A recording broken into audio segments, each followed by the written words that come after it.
আসসালামু আলাইকুম। আমাদের সবুজে ঘেরা মাঠ, যা দেখলে চোখ জুড়িয়ে যায়, চোখ জুড়ানোর মতো মাঠ। এটা হচ্ছে ধান ক্ষেত।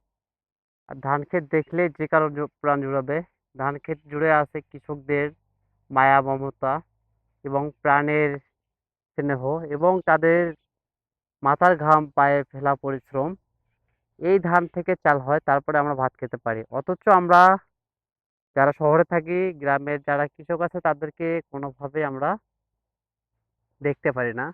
যদি আমরা গ্রাম থেকে কেউ যায় তো আমরা বলি গ্রামের কৃষক চলে আসছে মাঠে, শহরে চলে আসছে, গ্রামের খ্যাত কি বোঝে? কিন্তু অথচ দেখেন আপনারা, এই গ্রাম থেকে কিন্তু আপনারা খাবারটা পাচ্ছেন।